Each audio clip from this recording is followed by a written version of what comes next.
आज की ये हिंदी कहानी स्त्री का घर थोड़ी सी इमोशनल है, लेकिन इमोशनल होते हुए भी इसका संदेश बहुत अनमोल है। आपकी आंखें थोड़ी नम करने के साथ साथ आपके दिलो दिमाग पर यह कहानी छाप छोड़ जाएंगी, इसलिए इसे एक बार पूरी जरूर पढ़िए। तुम्हें कितनी बार बताया है, मेरे तैयार होने से पहले मेरा नाश्ता तैयार हो जाना चाहिए। शादी के 25 सालों बाद भी मुझे क्यों बार बार एक ही बात बतानी पड़ती है, लता?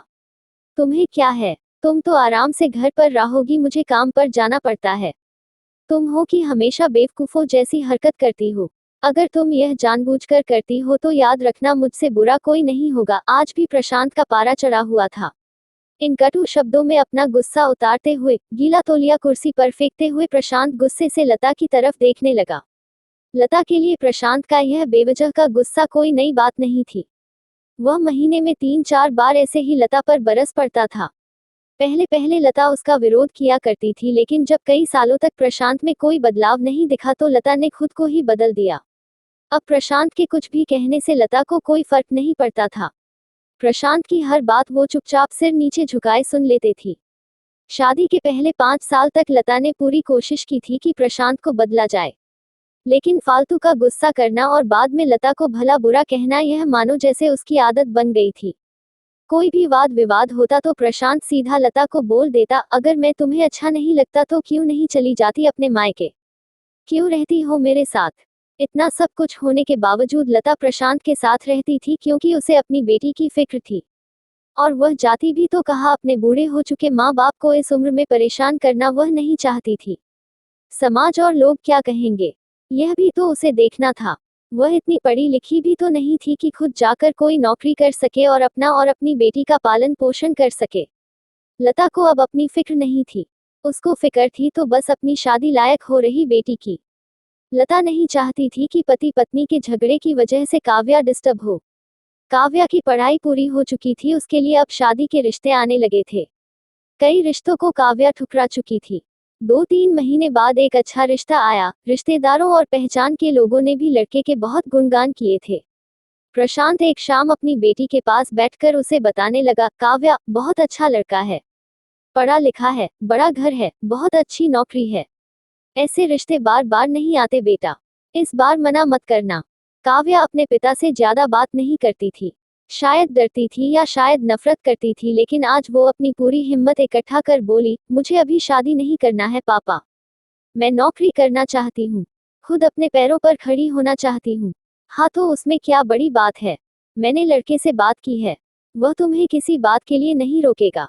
तुम शादी के बाद भी नौकरी कर सकती हो, वह तुम्हें नौकरी के लिए परमिशन दे देगा।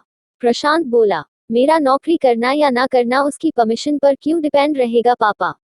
काव्या ने पूछा, मैं कह रहा हूँ ना, तुम्हें किसी भी चीज की कमी नहीं होगी वहाँ। ऐसे रिश्ते बार बार नहीं आते, इसे ठुकरा मत, बहुत खुश रहोगी तुम वहाँ।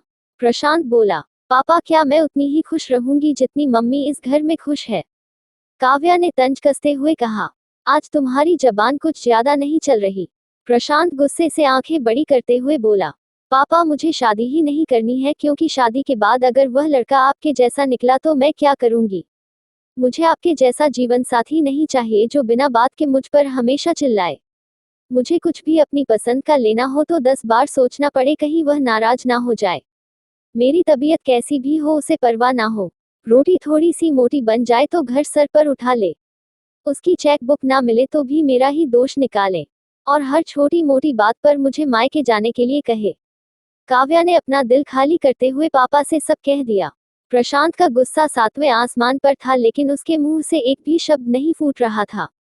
वो काव्या की बातें सुन रहा था। काव्या उतना ही बोलकर चुप नहीं हुई। आज पहली बार वह अपने पापा के सामने इतना कुछ बोल रही थी। पापा, आपने माँ के साथ हमेशा गलत व्यवहार किया है। आप अपने ऑफिस का गुस्सा बिना सोचे समझे माँ पर उतार देते हैं, कभी इस बात की परवाह भी नहीं करते कि उन्हें कैसा लगता होगा। आपकी बातें सुन सुन माँ ने अपना स्वाभिमान खो दिया।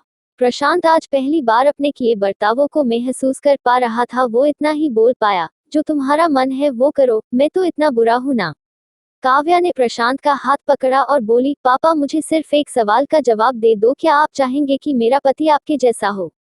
अगर आपका जवाब हाँ है तो कर दीजिए मेरा रिश्ता आज ही, और ना है तो मुझे आत्मनिर्भर बनने दीजिए। प्रशांत कुछ भी ना बोल पाया और वहां से चुपचाप बाहर चला गया। आज उसे लता के सामने जाने में शर्म आ रही थी। चलते चलते उसकी आंखों से आंसू बह रहे थे। प्रशांत ने आज से अपने आप को बदलने का निश्चय किया। अगले दिन से लता ने अपने पति में काफी बदलाव देखा। वह सोचने लगी कि जो हिम्मत काव्या ने दिखाई है वह हिम्मत अगर मैं पहले ही दिखा देती तो शायद आज परिस्थिति कुछ और होती। अब काव्या पढ़ लिख कर अच्छी नौकरी करने लगी थी और 3 साल बाद उसके लिए एक अच्छा रिश्ता आया और उसकी विदाई पर प्रशांत बोला, बेटा तू हमेशा खुश रहेगी क्योंकि तेरा पति तेरे बाप जैसा नहीं है। प्रशांत की यह बात सुनकर लता और काव्या की आंखों से आंसू बहने लगे। दोस्तों, हमारे समाज में औरतों को भले ही देवी का दर्जा दिया जाता है लेकिन वह स्वतंत्रता नहीं दी जाती जो उन्हें देनी चाहिए। उन्हें बचपन से ही बताया जाता है कि वह पराया धन है।